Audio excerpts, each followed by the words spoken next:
Inilah kanal informasi bisnis berbahasa Indonesia pertama yang terpercaya. Kami hadir karena kami peduli pada kehidupan Indonesia yang lebih baik.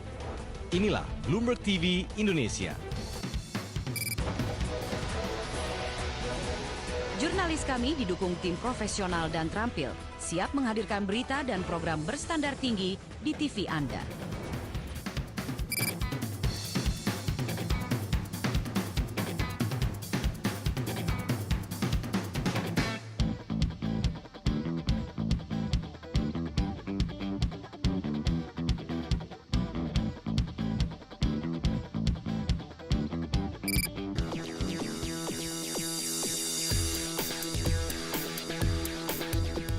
Begitu banyak kisah sukses para CEO di Indonesia yang berawal dari pemikiran tak biasa. Dan itu harus memasyarakat sehingga investor mikro pun bisa ikut kayak kita-kita ini kan gitu ya. Sebagai negara penghasil beras, Indonesia pernah mampu memenuhi kebutuhan pangannya sendiri, alias swasembada.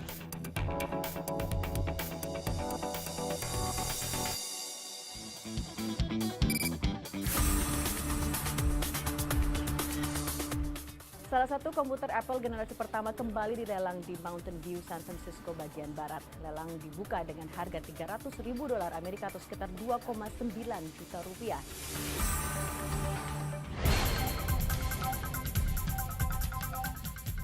Produksi minyak sawit atau crude palm oil CPO Indonesia tahun lalu mencapai 27 juta ton. Bagaimana perkembangan bursa Asia selengkapnya bergabung dengan Kismet Singh dari Bloomberg Hong Kong.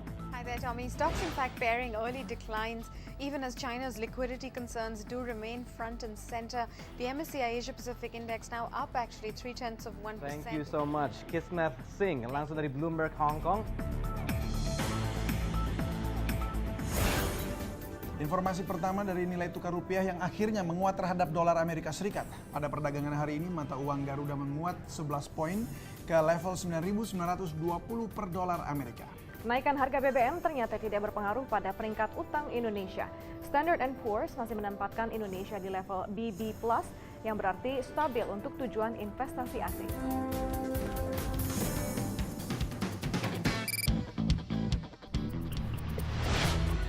Betul kau bekerja untuk Soeharto, untuk Gus Dur, untuk SBY, tapi kiblatmu is kepentingan rakyat.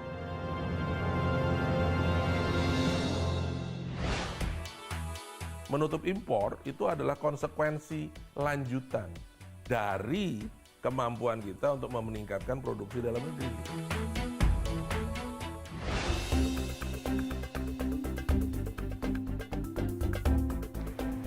Makanya orang di sini bisa mengelola makanannya dengan cita rasa yang baik dan enak.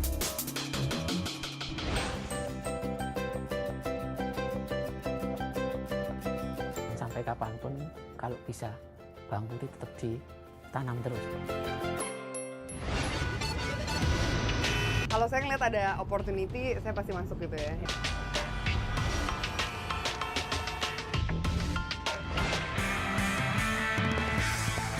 Mereka impor, mereka masukkan ke negara mereka, dan mereka masukkan ke toko-toko bersaing dengan gitar-gitaris yang lain.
Bursa regional termasuk Indonesia melenggang di zona positif di awal minggu ini. Kemudian kami juga akan bahas rencana kenaikan pajak reksadana. Halo pemirsa, selamat sore. Bagaimana aktivitas Anda hari ini? Seperti biasa waktunya kami hadir dengan sejumlah informasi terkini, bisnis, ekonomi, dan bursa. Saya Tommy Cokro, inilah Lantai Bursa selengkapnya. Soal penundaan pajak dan perluasan pemasaran reksadana dipastikan akan meningkatkan pasar reksadana. Lalu bagaimana kondisi pasar reksadana saat ini? Di studio kami telah hadir analis senior PT Info Vesta Utama Edward Suryajaya. Selamat sore. Selamat sore. Oke Edward, langsung saja, kalau pajak untuk reksadana akan ditunda, sebenarnya pengaruhnya sendiri terhadap pasar reksadana seperti apa? Oke, pajak reksadana ini sebenarnya menurut saya itu lebih kepada pemanis ya, sweetener ya, supaya investor itu tertarik untuk berinvestasi di reksadana. Nah, kita lihat sekarang industri reksadana, terutama reksadana pendapatan tetap, karena kaitannya dengan pajak bunga obligasi itu relatif masih kecil, gitu kan. Sehingga menurut saya sweetener ini perlu dipertahankan lebih lama supaya investor itu makin tertarik, makin belajar untuk bisa berinvestasi di reksadana pendapatan tetap ya, sehingga ya untuk bisa di-extend itu akan lebih baik. Oke, sweetener masih diperlukan, tapi potret sebenarnya kenyataannya industri reksadana saat ini seperti apa memang? Kalau jika anak-anak tadi masih kecil. Oke, kalau misalnya kita lihat nomor satu reksadana pendapatan tetap ini ya, kita fokus ke pendapatan tetap, itu adalah salah satu jenis reksadana yang dana kelolanya itu relatif lebih kecil dibandingkan kalau kita bicara reksadana saham gitu. Jadi reksadana saham punya size dalam kasus ini adalah dana kelolaan itu beberapa kali lipat daripada reksadana pendapatan tetap gitu kan. Nah, dibandingkan dengan yang di dalam saja masih kecil, dibandingkan dengan yang di luar juga kecil. Kita bandingkan misalnya dengan Singapura, dengan Malaysia, apalagi dengan US. Di sana industri reksadana sudah sangat berkembang ya, sehingga sweetener seperti ini itu ya boleh jadi bisa dibilang tidak terlalu diperlukan di sana dibandingkan dengan di sini. Nah, kalau tergolong kecil sebenarnya secara value year to date seperti apa performanya? Oke, kalau dari sisi performa nomor satu kita lihat memang year to date reksadana saham maupun pendapatan tetap kan memang naik turun gitu kan ya. Tapi yang saya note adalah jumlah pendapatan tetap ya saham dan pendapatan tetap sama-sama naik turun. Nah, tapi kalau dari sisi sisi besarnya dana kelolaan di industri reksadana pendapatan tetap sendiri itu terjadi penurunan yang cukup signifikan year to date ini. Kalau saya tidak salah angkanya kurang lebih kira-kira 15% ya, dibandingkan dengan akhir tahun 2012 kemarin. Dan ini menjadi salah satu alasan mengapa para pelaku industri sendiri keberatan tentunya dengan adanya pajak yang dinaikkan hingga 15%. Saya rasa salah satunya seperti itu. Oke, kalau jika memang kebijakan ini ditunda, kira-kira sampai kapan menurut Anda sendiri yang paling tepat khususnya untuk industri ini? Oke, kalau paling tepat mungkin saya tidak bisa bilang tahun secara spesifik kapan gitu kan. Tapi menurut saya ada beberapa kriteria. Kriteria utamanya adalah ketika investor reksadana, investor pada umumnya itu sudah lebih dewasa dalam arti mereka melihat bahwa reksadana itu atau investasi adalah suatu kebutuhan. Investasi adalah suatu kebutuhan, ada atau tidak ada sweetener ini, saya akan tetap berinvestasi. Nah, itu mungkin saya lihat sampai di sana, baru pajak ini ya tinggal dihilangkan atau tidak. Oke, masih panjang berarti ya kerja. Masih panjang ceritanya. Tapi kalau dari segi size tadi Anda katakan sampai turun year to date-nya 15%, apa menjadi masalah di sini? Oke. Penurunan size dari satu reksadana itu biasanya ada dua faktor yang berpengaruh. Faktor pertama itu tentu saja adalah naik turunnya nilai asetnya. Ya, dalam kasus ini kita lihat memang nilai pasar obligasi sendiri itu memang naik turun, melanjutkan dari tahun 2012 yang memang sudah cukup fluktuatif. Nah, tahun ini memang ada penurunan lagi. Nah, faktor yang kedua yang berpengaruh itu adalah investor melakukan pencairan. Jadi investor memang bisa menarik dananya kan dari investasi dia di reksadana. Nah, saya rasa kombinasi dari dua faktor ini yang kemudian membuat tahun ini penurunannya cukup dalam. Nah, tanpa ada kebijakan baru tersebut, proyeksi Anda sendiri melihat dari segi pasar reksadana untuk tahun berikutnya seperti apa? Oke, kalau misalnya tidak ada kebijakan, ini kita bicara soal yang penundaan pajak gitu ya.